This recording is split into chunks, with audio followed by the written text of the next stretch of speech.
Not much, it's just a little awkward to keep it steady. The old ones were terrific. I remember doing tapes with the DEC and how I had to help carry this heavy equipment. What a job that was, up rocks and everything. It was a struggle. I'll bet. What was the BBC? DEC, Department of Environmental Conservation.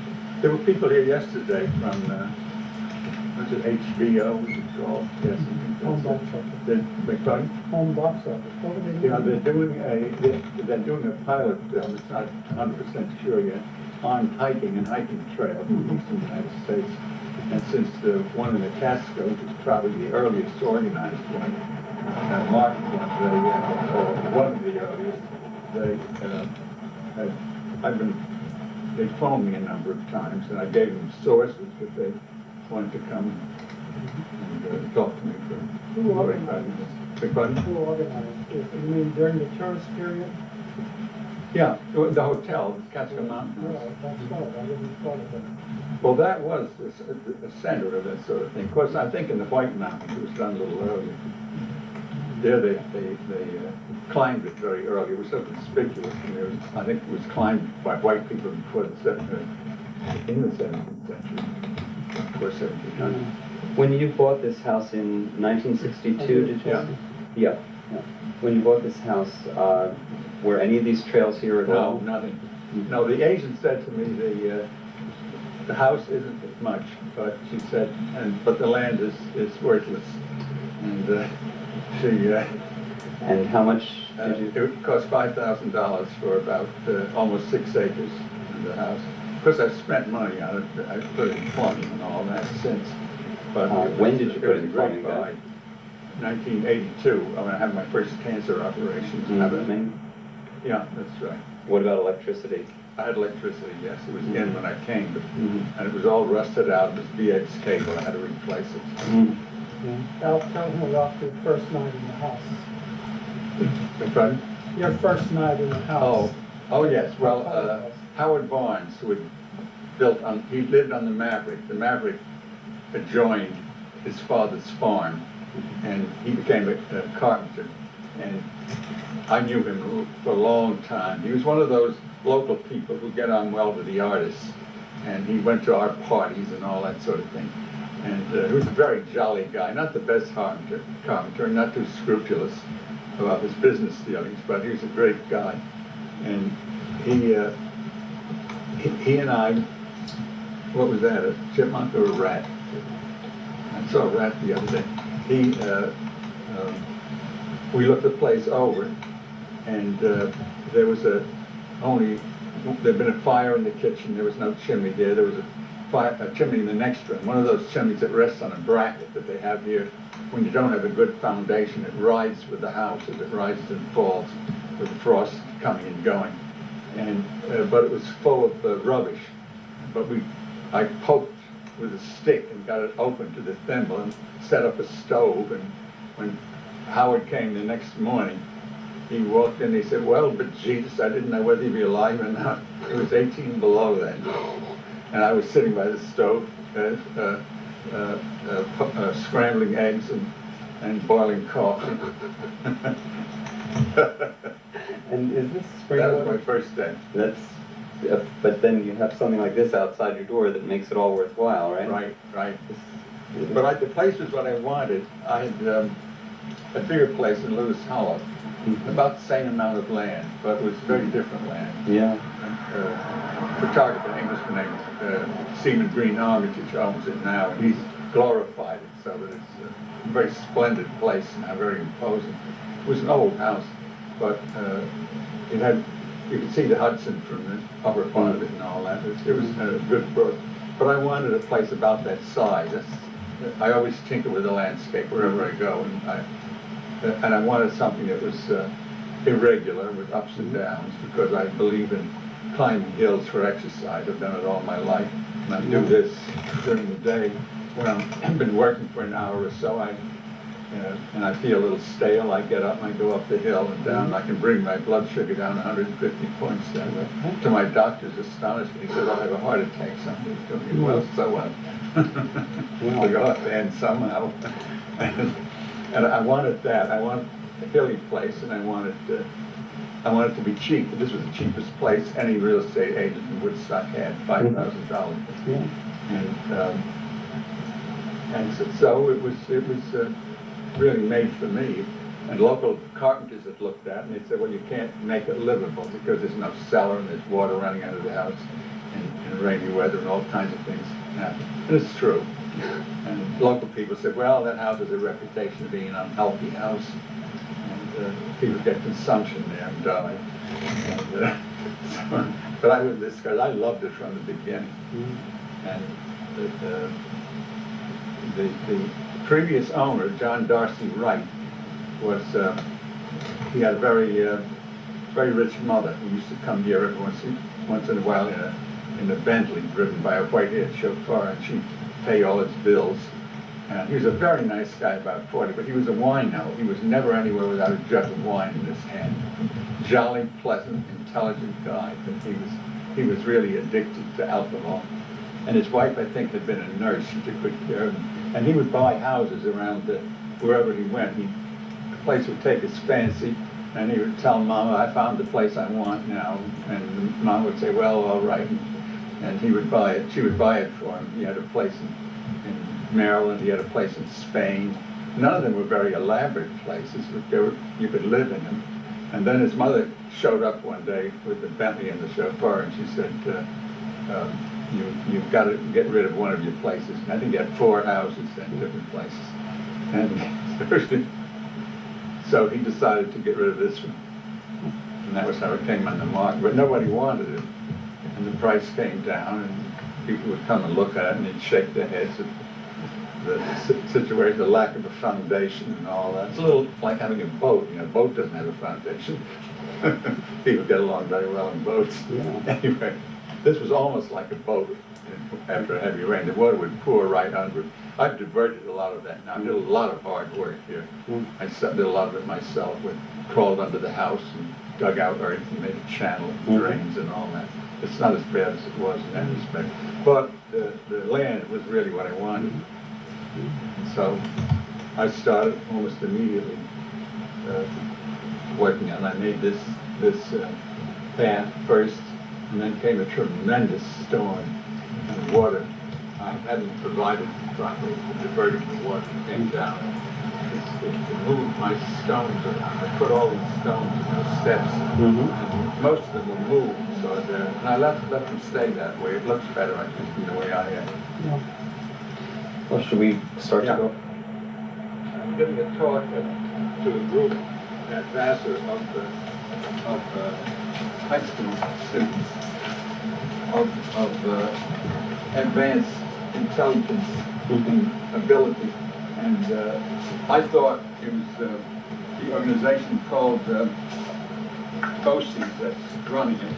And I thought they dealt with functionaries were the regular BOCES, people who weren't headed to trades and weren't enormously curious about the world around them. And then after that happened, they told me who they were. 33 of the brightest boys and girls in Madison County. So I had to scramble to make use slides. And they weren't processed when they were supposed to dawn this morning. We started making the slides out of it. I've got them at the Kingston.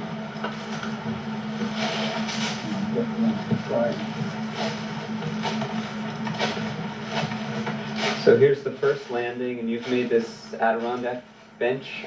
Yes. Or actually, it's not an Adirondack bench, it's more of a... They made them locally. I found evidence of making rustic furniture here.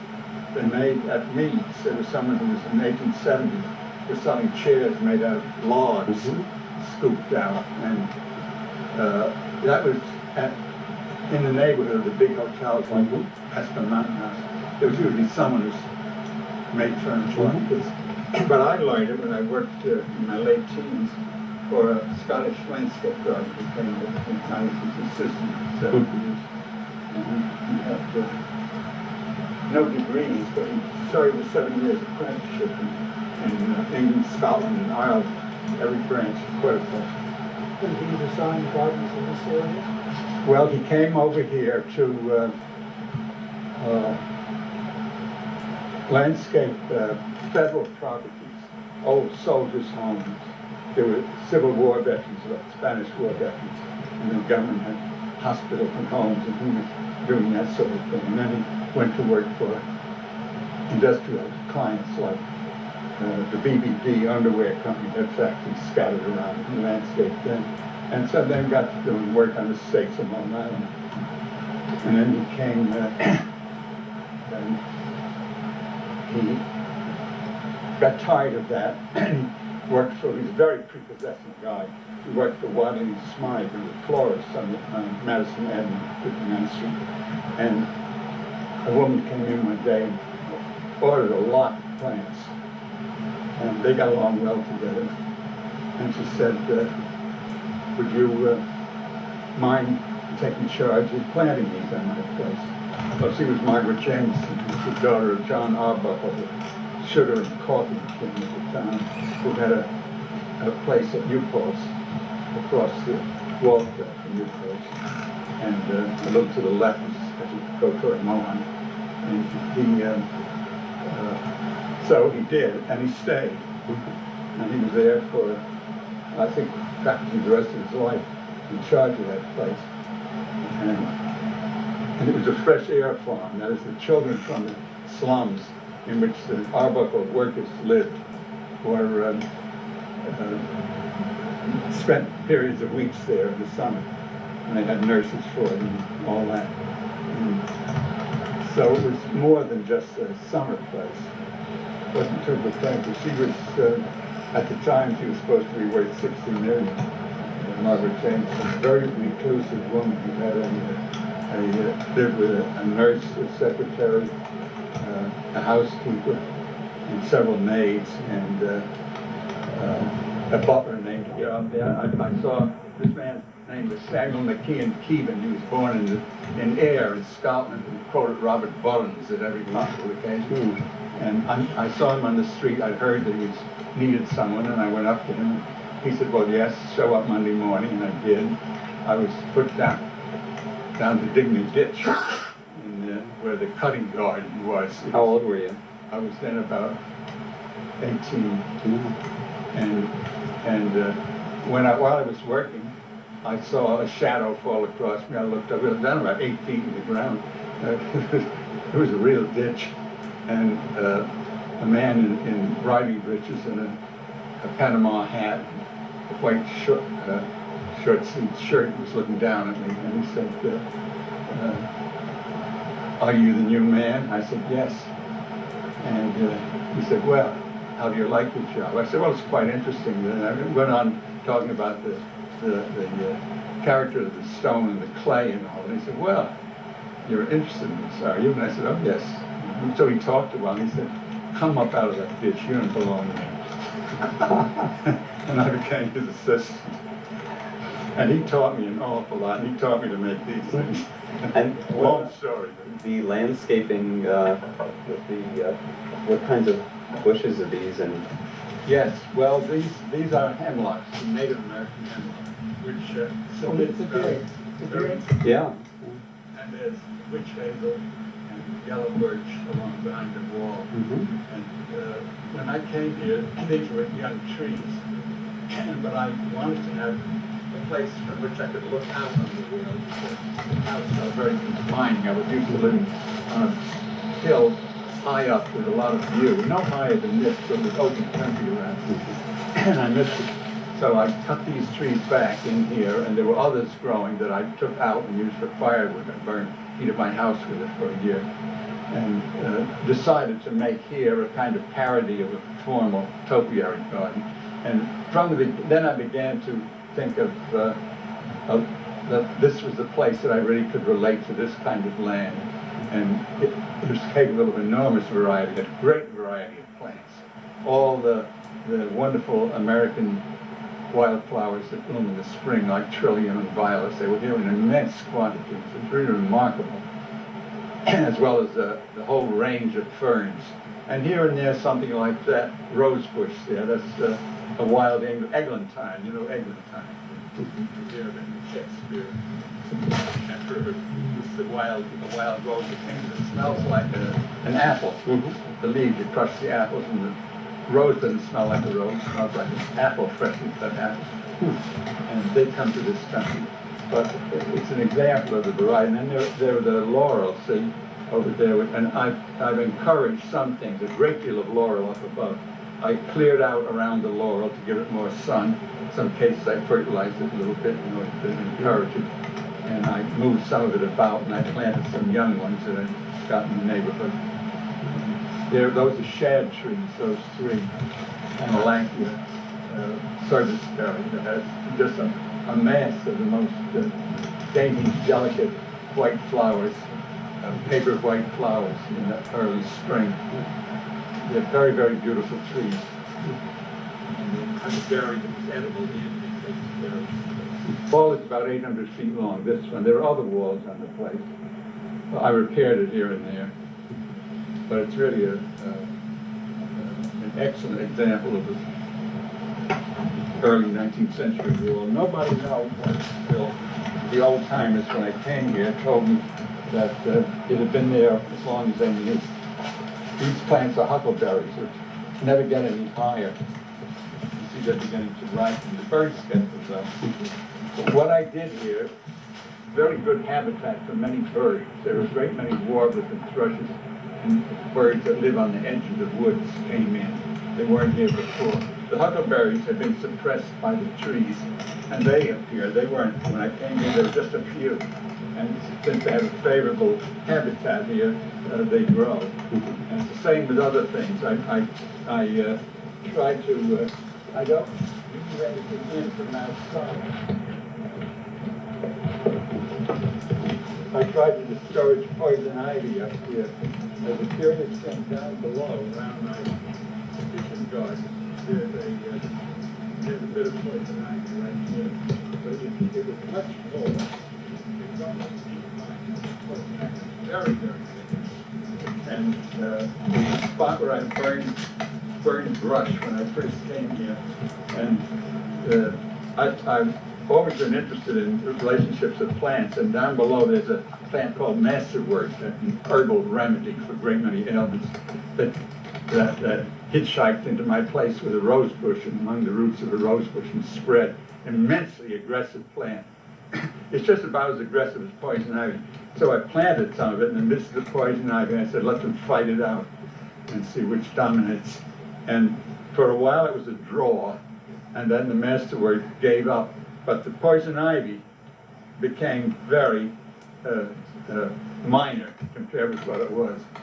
So it was evidently the two didn't get along well, and both suffered from it.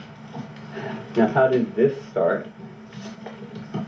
Well, this, when I bought the place, was someone had dumped rubbish here, and when there was a telephone line going over it, which I persuaded the telephone company to remove. And here, there were rocks, which I dug up and I split them. These pavings here are all from just this little area here. And there were a lot of little hemlock seedlings, and I put the hemlock seedlings in a circle. And that was all I did. And inside, I sprinkled a handful of grass seed. That was all I brought in. Everything else was here. Yes.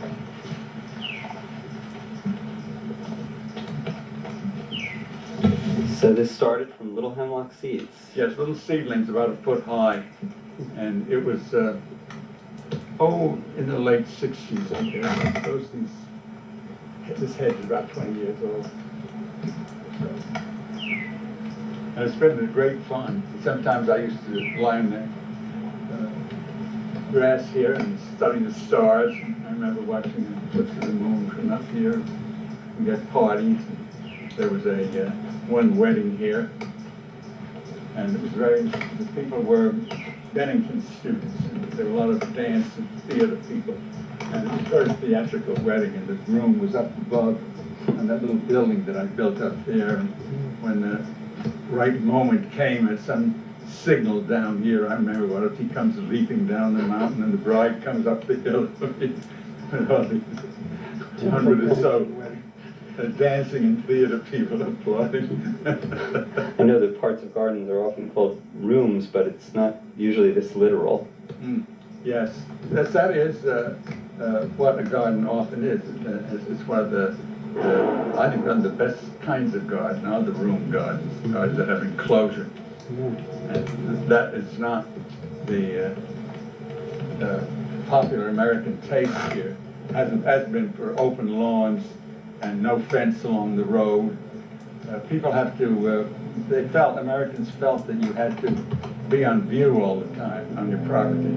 And if you had enclosures, even today our zoning ordinance has many restrictions on fences and hedges. I remember when I was working on my book on the Catskills, going to talk to a woman who was postmistress in Hamlet, back in the mountains, and when I spoke to her about answering some questions about her family, which had lived there for several generations, she said, "Oh, I'd be glad to answer." She said, "But of course I can't do it here." I said, "No." She said, "No, let's go out and sit on the lawn." And there we did.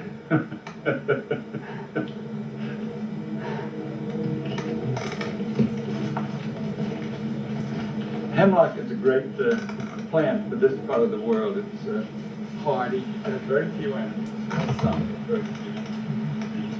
It's, as I say, submits to pruning. I prune these myself most of the time, but now my granddaughter does most of it. She does the last few years. Mary's interested in it. I'm hoping to leave her the building up there, and if I can divide it so the zoning people with that. Why not the whole property? Because, Why not the whole property? well, it's too much for her because the taxes would be too much and all that. She needs something that be an artist in without having to worry about money. It's just a problem. Her problem. I admire her monotypes very much. Now, they're good. She's very good. Her watercolors are good. She's good at everything. Very, very good. These ferns come in. The first frost kills them, but that's the hay-scented fern, the one that Henry Thoreau liked so much and wrote about often, coming in old pastures. And this was a pasture once. It was part of the land that was attached to the 10,000-acre tract on which two glass factories were built in about 1808 or 9, and they cut the hardwoods, the beeches, the maples, and the birches, which are the most efficient fuels for glass making, which requires an enormous heat, an enormous amount of fuel. And so this was cleared, and then it became pasture, and these fields were used for growing corn.